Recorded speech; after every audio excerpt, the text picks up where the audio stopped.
Ladies and gentlemen, welcome back to the CryptoNews podcast. We're buzzing as always, and we got another incredible guest locked and loaded for today. We have Mitchell Amador, the founder of Immunefi, the leading bug bounty and security services platform for Web3 to protect crypto projects and regular users. In a span of less than 2 years, Immunefi has saved more than $25 billion from being hacked. Holy crap. And actively guards over $60 billion in users' funds. The company has paid out the most significant bug bounties in the software industry, amounting to over 60 million, including 10 million for a vulnerability discovered in Wormhole, which is pretty bananas, and we'll get to that later. Before Immunefi, Mitchell was best known for making Sophia the Robot a worldwide sensation as CMO of SingularityNET and as the VP of marketing at Steemit, where he drove its adoption and growth. He was also a member of the rLoop Hyperloop team, drove growth for the world's dominant web.pdf platform, and helped launch the largest user-owned open world Decentraland. Without further ado, I'm very pleased to welcome Mitchell Amador to the CryptoNews podcast. Mitchell, welcome to the show, my friend. Thank you. It's an intimidating list of accolades. Don't hold me accountable to it. Hey, when there's a good bio, it must be read properly. Kudos on the impressive background. And for the listeners at home who cannot see you, that is one of the coolest company shirts I've seen so far. How can I snag one of those bad boys? Oh, you have to find a critical vulnerability and save a lot of people's funds. If you do, I will deliver it myself. Is that how you get an Immunefi shirt? Aye, that it is. An Immunefi shirt. No e-commerce store yet? No, heavens no. So it's a matter of aesthetic quality. You know, you can't just make merch available. It has to be earned through blood and suffering. Gotcha. So we have made a whole bunch of interesting swag, but only the best white hats in the world can claim it. So I feel like this could be like a Yeezy 2.0 sort of when it came out, and Yeezys were going for like 10 grand a pop on eBay and Craigslist and Facebook Marketplace because the supply was so low. Is that what's going to happen to Immunefi shirts? Like only white hat, that's it? Quite possibly. I don't even know if we'll make enough for a market to form. God willing, we won't. You know, you got to be truly exclusive, Hermes style. Yes, Hermes. What a brand. Nothing better than the Hermes tie, by the way. Do you have any Hermes ties? No. I didn't even know they made ties. I didn't know they made male stuff. Do they? The goat of ties. Incredible. Okay, well, I'll have to let my partner know. She will judge me. Unless there's only knockouts. But anyways, enough about fashion. Let's get into the fun stuff here. Immunefi, you are the founder of Immunefi, and you and the team have paid out an absolutely absurd amount of money, over 60 mil in money. Did you ever think that you'd be paying out such a large sum of money to people literally saving billions of dollars? Yes, I was absolutely certain of it. It was the reason we launched the company. Actually. Yeah, I mean, when we started, so for some context, right, you know, you can tell from my background, I've been in this space for a long time. And those are very generalist roles. You have to deal with whatever problems were coming your way. And like the security stack in crypto today is 100 times better than it was many years ago. And so we would have incidents like this all the time. And this is what built up the understanding for founding Immunefi in the first place. We knew that security was a losing game presently in this space. We knew how much money was at risk because, you know, we had been those exchange users who got hacked. We had been on the inside of incidents, dealing with them, protecting a project's treasury or protecting their infrastructure that managed their keys, right? We knew how vulnerable things were, and we knew how valuable it was to protect them because we had been in those situations where you have to do basically anything. You have to play ball with whoever comes your way. You have to find a way to protect your assets and your infrastructure, because to not do so is certain death for everything that you've created so far, the total destruction of the equity that you've labored on for years and years and years. So it's like, you know, you say, oh, well, did you think you would be paying out like a $10 million bounty? Well, yeah, of course. On a long enough time frame, 2 years was pretty fast, not going to lie.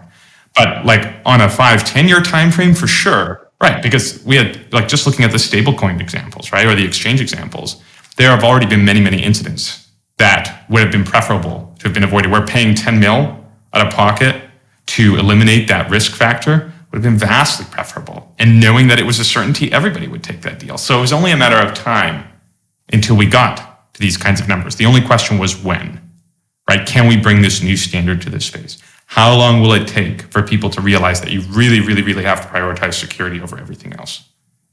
And we were fortunate that it happened sooner rather than later. How do you pay these bounties out? Like, how do these white hat dudes and dudettes who find the bugs, how do they get paid out? The important question. So not only are you preparing to get your Immunefi shirt, but you're also being like, okay, how do I get my ticket? Well, it's all, pretty intuitive. So we've got two ways of basically dealing with this. Number one is White Hat submits the vulnerability, right? The bug report goes through our very, let's call it in-depth process for packaging and structuring that report. That whole transaction is settled, which can be a long process in and of itself, right? It can stretch over, we've seen things dealt with in 15 minutes. We've dealt with things that take 45 days for very complicated cases or for slow cases, okay? And that can be as simple as, okay, we all agree on the impact and the severity, cool. Or, hey, look, we agree it's a real bug, but we disagree on the impact. Okay, now we have to discuss it. So we get through all that, right? We validated this is a real bug. Hopefully for you, it's a $1 million critical vulnerability.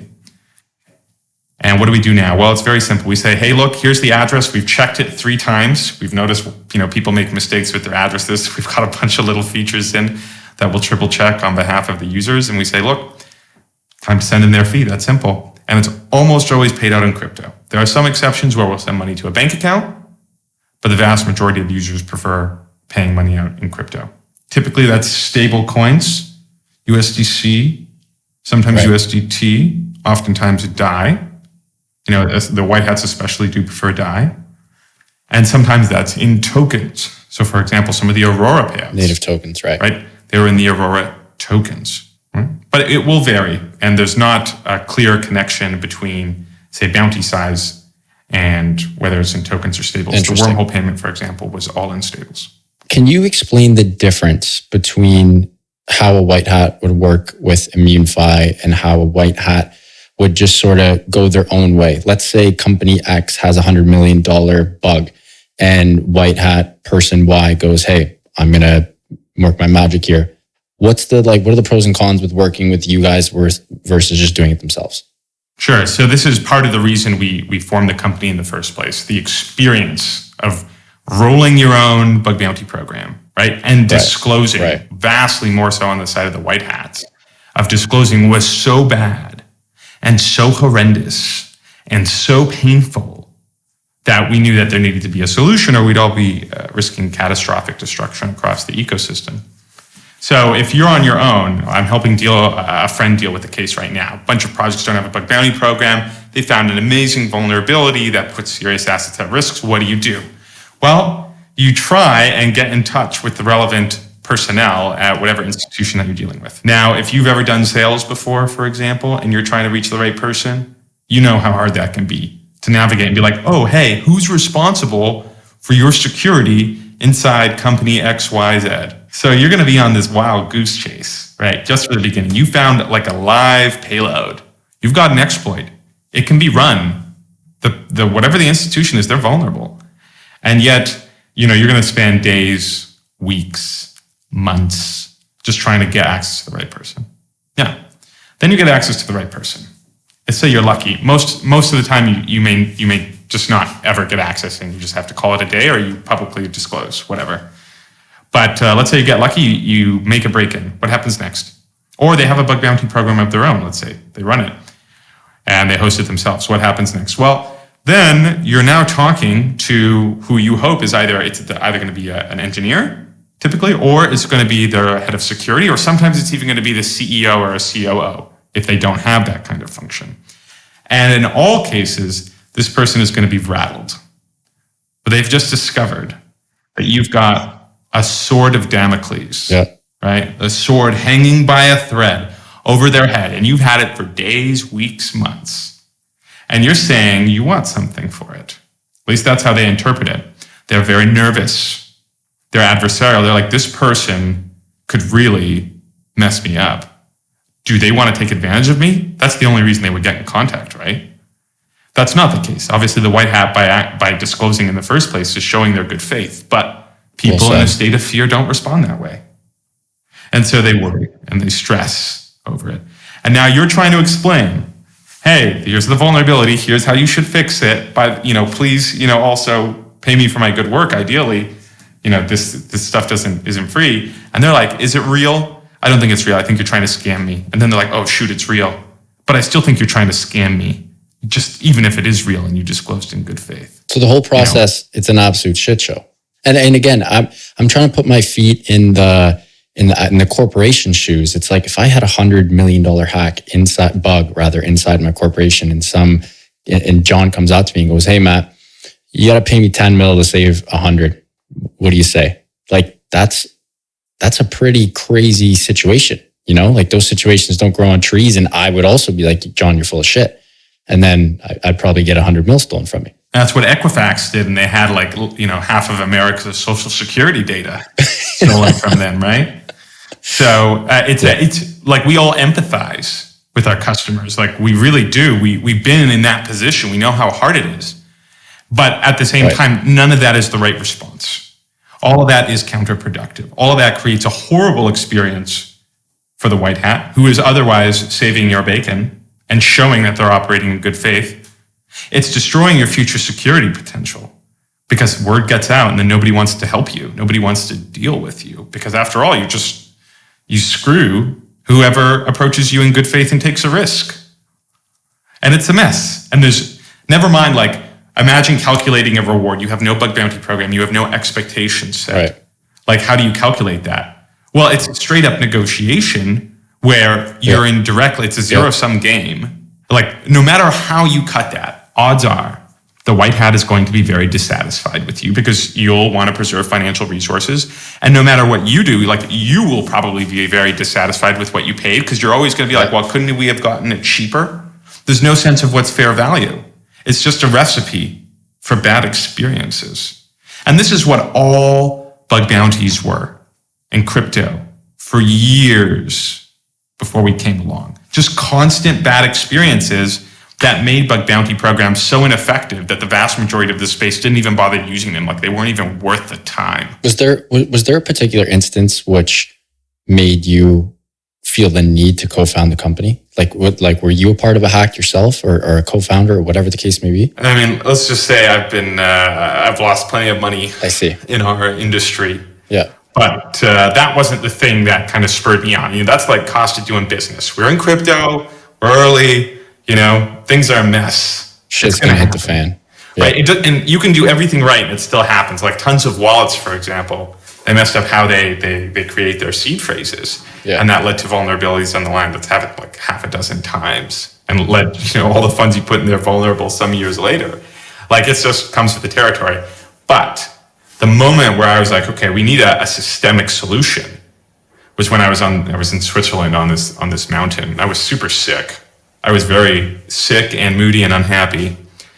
And I didn't like Switzerland. It's so expensive and it was cold.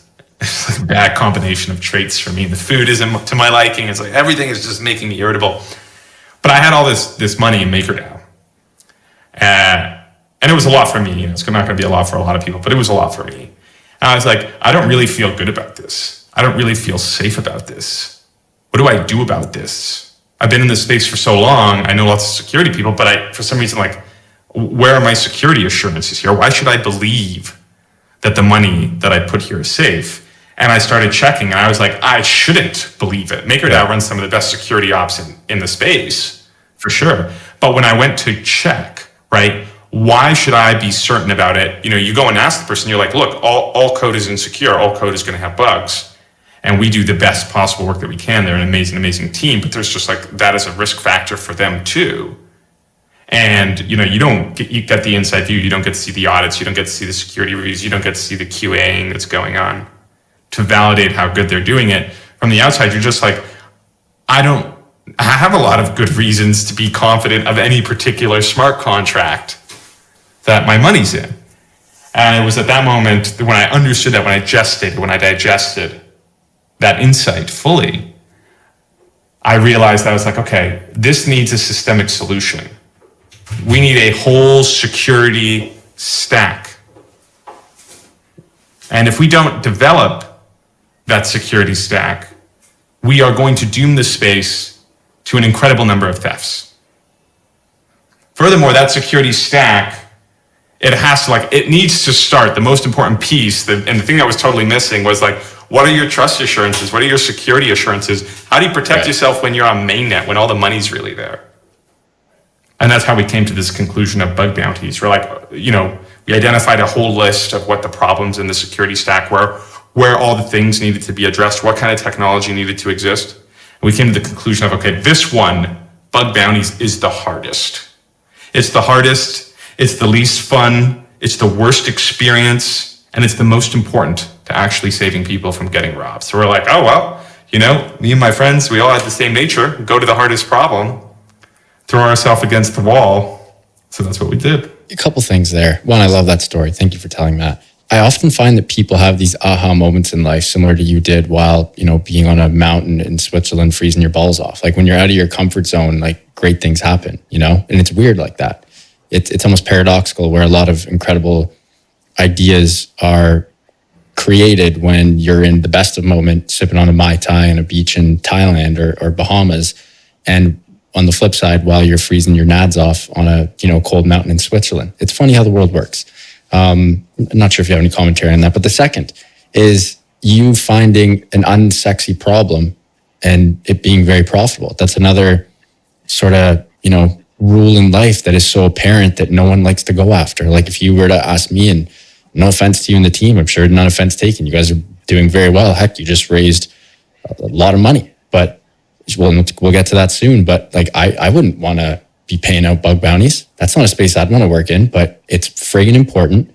It's not sexy, but it pays the bills and it does more than that. It's just, not sure where I'm going with those 2 points, but funny how life works sometimes. It's true. So there's this, funny phenomenon. You got those great ideas on the one side, but the things that really move the needle, right, in a systemic way, in a way that applies to everybody or large populations, they're the simple things, right? Like somebody found a way to make insurance cheap and easy to calculate, and suddenly everybody can get insurance. You're like, well, why would anybody care about that? But then you have, 10, 20, 30% of the population no longer stressing every day of their life that their house is going to go on fire, that their house is going to get flooded. And this frees up this enormous bounty of human energy and potential, right? Life is like that. And for our part, like the root of that is the anxiety, the fear that founders have, that we had when we were building.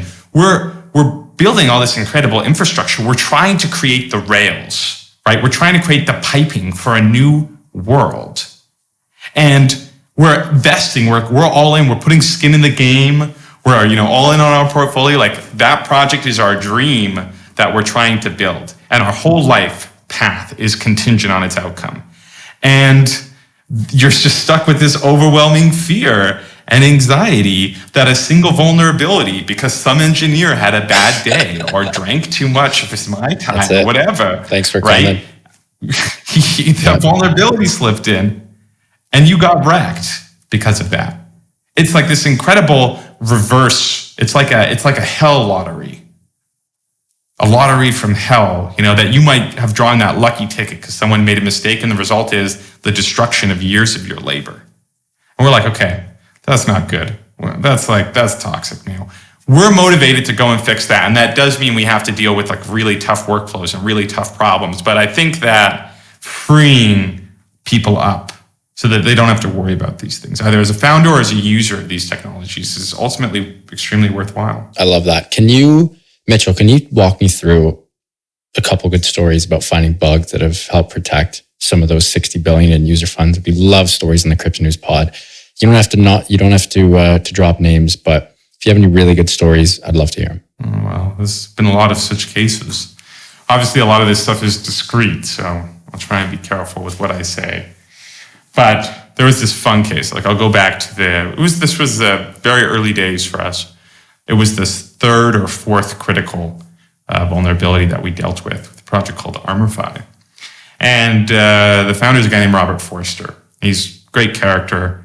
And he's a strong security guy, was a bug hunter himself. So he understood right away the value of what we were doing and decided to post this big $1 million bounty on day one. And he's all geared up. He's pumped. He's gone through multiple audits. He's like, I've done everything that I could possibly done. Now I'm going to launch. Within 24 hours, someone across the world had found a game-breaking vulnerability that would have allowed someone to steal all the user funds that were in that product. His was an insurance coverage product. And so one exploitation, which would happen to be the claim function, someone could trigger the claim function and they would just take it all. It's like the biggest insurance payday in the history of crypto right there. One click. One click. And what was the cause of it? What was the cause of it? An extra asterisk. Just one. Come on. Messed up the math. Multiplied the exponent by the exponent. So it resulted in all possible funds. Just this minor thing that should have been caught in QA, Wow. should have been caught by automated tooling, should have been caught in both audits, yet everybody missed it. Everybody did. And as a result, like the only person who could come and save the day, this function would have been triggered, by the way, by the first person who claimed from that insurance product. So it's like, it wasn't like, oh, well, maybe the hack wouldn't have happened. No, it was 100% certain that it would have been triggered. The first person to claim their money back would have taken all of everyone's money. And he would have been like, well, I guess I got a good return on that. But the guy who ended up saving the day ended up being this young German gentleman who just looked at it and he was like, well, I think this is an incredible project. I think this is an incredible bounty. And I think I can solve this issue. Let me disclose it. Within, 1-2 hours after the disclosure, we were tying things down, pausing the contracts, cleaning everything up, being like, it's all on hold. It's all on hold. And it was a funny event. We fixed it. The user funds were all saved. They had a token with that project, and it pumped on the news that the bug bounty worked and that the security was so effective. It pumped like 3x. It was very absurd. But I was happy that it worked out well for him, so that was okay. What did the German lad get? What did he get for his bounty? He got about $1 million worth of tokens. Come on. Ended up being a little bit more by the time it was delivered. Wow. Maybe I should learn how to code and be a white hatter. It's an increasingly compelling career path. What can I say? Wow. But you got to be, really, really into it. It's not easy. If you think about bug bounties, right? And you think about security, bug bounties are basically, well, what if you did code review, if you did vulnerability analysis, but you put it on max difficulty? What's the gaming term for suicidal difficulty? Well said. Yeah, whatever that is. All of them all the time. That's a great analogy. That's the Naval quote, right? Play stupid games, win stupid prizes. Play big games, play big, win big prizes. There's a pretty friggin' big game you're playing. Shoot, well, I've won a lot of stupid prizes in my life. So what does that say? You're preaching to the choir. Retweet. I'm king of the stupid prizes over here. Mitchell, we got to take a quick break and give a huge shout out to our sponsor of the show, and that is Prime XBT. I love Prime XBT. You guys know why? Because they offer a robust trading system for both beginners and professional traders. It doesn't matter if you're a rookie or a vet. You can easily design and customize your layouts and widgets to best fit your trading style. Prime XBT is also running an exclusive promo for listeners of the CryptoNews podcast. Use the promo code CryptoNews50, that is CryptoNews50, all one word, to receive 50% of your deposit credited to your trading account. Again, that is CryptoNews50, CryptoNews50, all one word, to receive 50% of your deposit credited to your trading account. And now back to the show with Mitchell. Mitchell, you guys became the biggest and leading security platform for all of crypto in less than 2 years. That is definitely something to write home about. That is incredibly impressive. You got to give me a couple tips here, a couple tidbits, a couple golden nuggets. Obviously, right time, right place, no shit. However, give me some non-obvious things that you and the team did to scale to this incredible feat. I can tell you some secrets, but they're going to scare you. You sure you want to hear that? I'm all ears. Hit me. Okay. Well, number one, you got to be lucky. Right time, right place, always the most important thing. But for us, something that proved super effective and has been the general philosophy for how a number of my circle, I guess, and I run our operations has been, go and do the hard things. Wherever the hardest problems are is the major opportunity, where there's a chance to create real value. And we took that to the limits with Immunefi. We basically launched and we went directly to hard mode. So for example, we started taking customers like right from day one, when all we had was a Google form, right? And a mediocre listings page, just a table, just a giant table. We're like, no, we're in business, let's go. We did full on triaging, 24/7 processing of reports from day one. They would just come and hit our inbox. We would analyze them and send the results back to the customers, which is an incredibly difficult thing if you know what it's like to run 24/7 security teams. I don't, and that would be nightmare fuel. Almost nobody in the space does it. We're one of the only ones. So, we did that. And this is from day one. Another day one thing, well, this is more like day 30, but when we discovered this problem, like there were these disputes between the projects, what do? It's like, well, you basically need like an arbitration system between them. Yeah, a mediator. Right? How do we get that in? And the answer was like, there is no law in this. There's no framework for dealing with, there's no nothing. And it was like, well, I guess we'll just have to make it ourselves, which is what we did. And we became the mediators. Now we have a whole set of doctrines on how to interpret these types of events and how to handle them, and a whole series of case studies and histories for how to work them out. It was, this is this common theme of like, okay, what's the most difficult problem? Things that nobody have ever solved before that are extremely ambiguous. It's like, go towards them. They exist as points of user friction. If you solve them, you create incredible value, right? For everybody. When it wasn't just for the customers, right? Obviously it was for us as a business, but it was for the customers by driving actual bug reports. Bug bounties didn't work in crypto before us. We made them work. And it was for the users. Sure, we took that suffering on ourselves, indefinite late nights, staying up until 5, 6, 7 a.m. in the morning to get the job done, right? Handling super stressful cases and disputes and mediations and making it work. But the result of that was billions of dollars in funds saved. The result of that was the creation of a whole industry dedicated to proactively saving projects and user funds. So like we went towards the hard thing and the result was a whole industry. And I think that applies in a lot of cases. Well said. I love seeing how passionate and fired up you are about this. Like I can tell you absolutely love this shit. There's no need for a fire starter under your ass any morning, eh? No. Well, I'll look at it this way. So in addition to just being pretty passionate about making blockchain work, which we're doing, right? Like if we succeed in our mission to make the space more secure, we are directly enabling the blockchain world. And if we fail in our mission, a blockchain world is not possible. Right. The fear of hacks and risk and the like, insecurity in our space will invalidate its potential to be the rails, the future financial rails of the world. So that's motivating. But you and I, Matt, have money in this space, in this domain. And if we don't protect it, well, I don't know about you, but I'm going to be a pretty sad panda about it all. I do not want to get robbed. So I'm motivated. I'm motivated in protecting you. I'm motivated in protecting me. I'm motivated in creating something for the future. It's worthwhile, and security is the precondition. It's rewarding. Mitchell, will crypto hacks ever slow down? Now, I know this is a difficult question because even in Web2, hacks are still apparent all the time. You talked about the Equifax hack, which again, 500 million users or however crazy it was. This shit grows on trees every single day. Web2 companies get hacked. Most of the time it's data, and sometimes it's hundreds of millions of dollars. But in crypto, it's more money than anything else. Are we ever going to see this slow down, or will the hack parade always just be a crazy thing because of the nature of the decentralized systems in the space?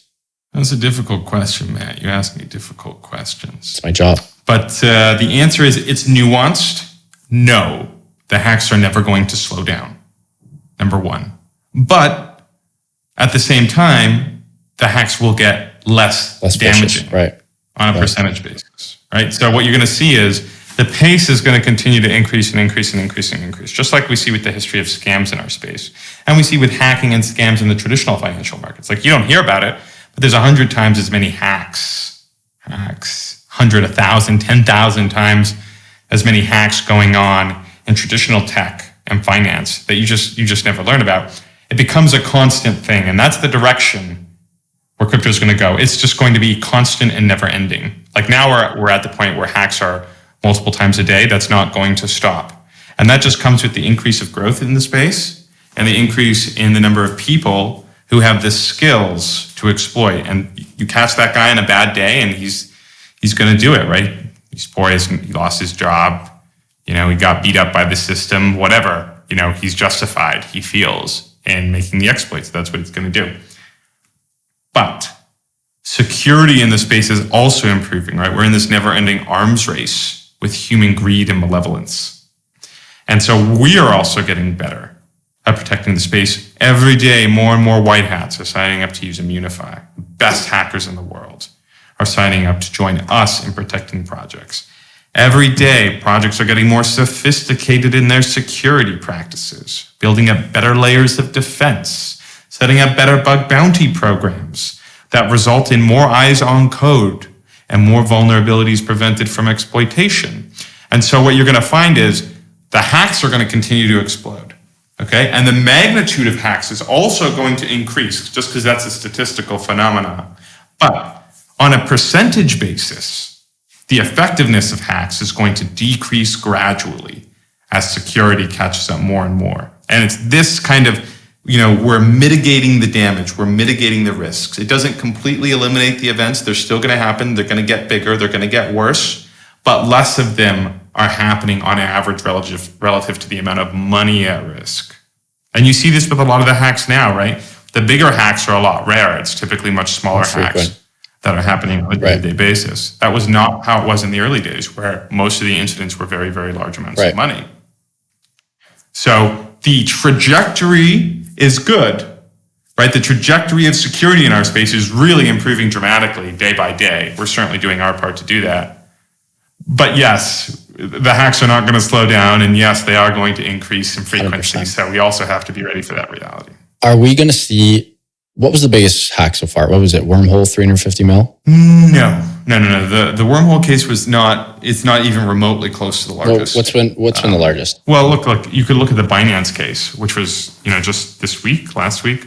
That was more than 500 mil in BNB stolen from the bridges. Now the attacker only got away with about 60, 70, but that's still, basically free mint, a dilution of the entire base by about 500 mil.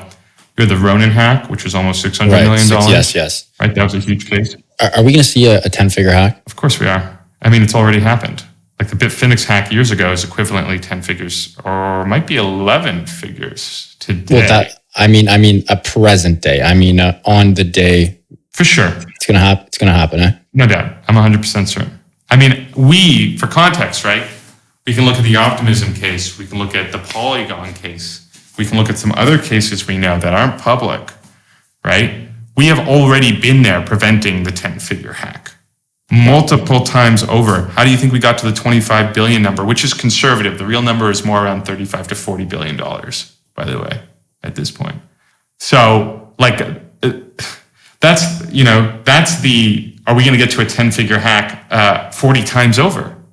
Right? Think about that. And it's not just a single isolated case.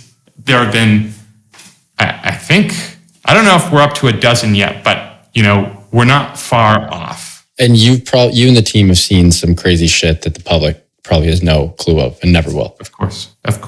Most of these things. So you hear about these exciting cases like the Armorify I just mentioned, or like the Polygon cases. You hear about them because the Polygon team is so good faith, right? And so prone to public disclosure and supporting the community that they're going to share what's going on. They have such great security practice, basically, that they're going to do that. And props to Majid. But they're not going to give the true reason why. Well, they're doing what they're going to do, and I think that approach of making things transparent is the right one. But a lot of projects don't, right? Or a lot of situations they consider very sensitive, and those ones never make it public.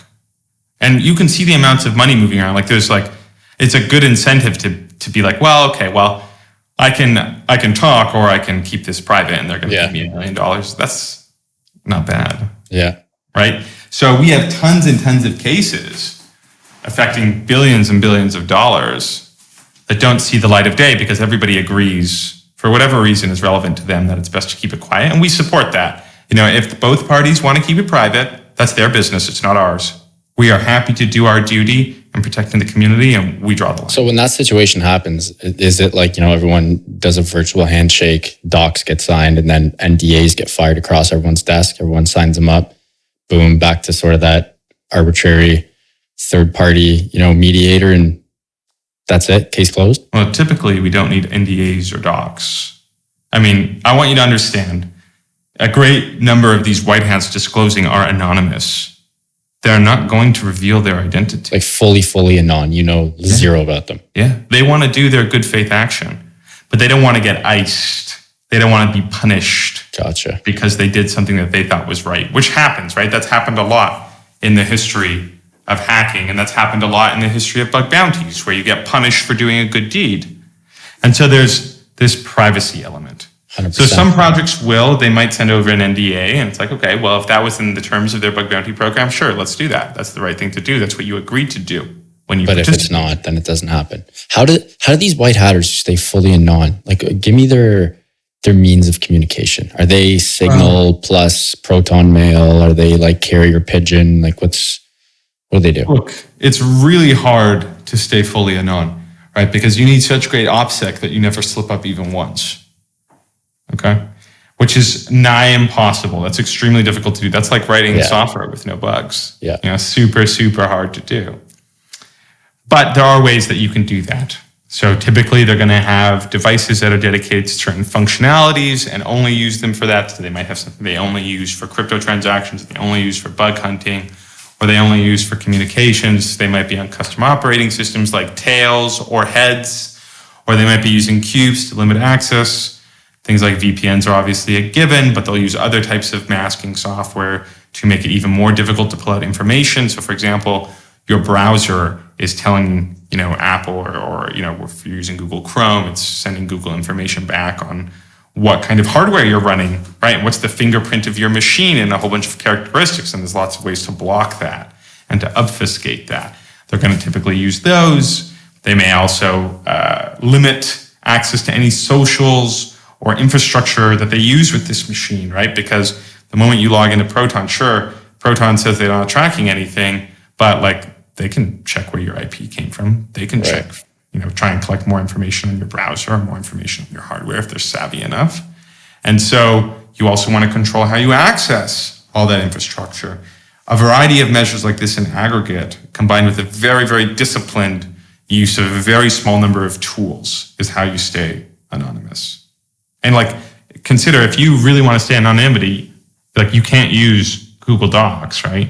I know. You can't use a ton of applications.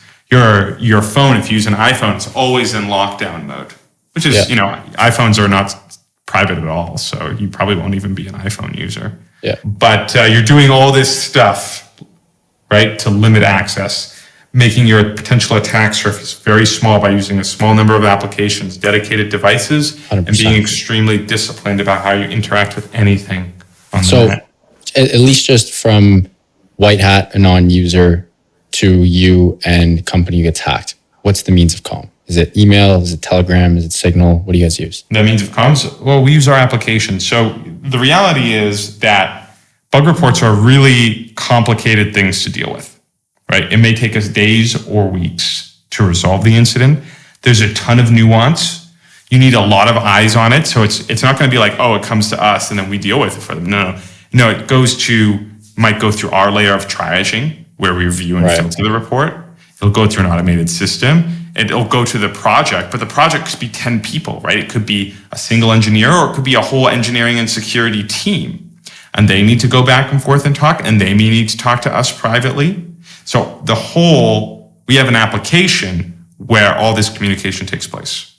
Gotcha. And it happens after the submission of the report. That creates basically the report. And then from there, we have a giant thread where we're handling all sorts of different types of communication between the white hat, between the project, and then under various conditions with Immunefi itself. So it all happens. Oh, that makes total sense. It all happens within Immunefi walls. Correct. And we, of course, this is the most sensitive data. We understand that we are the castle to break in crypto.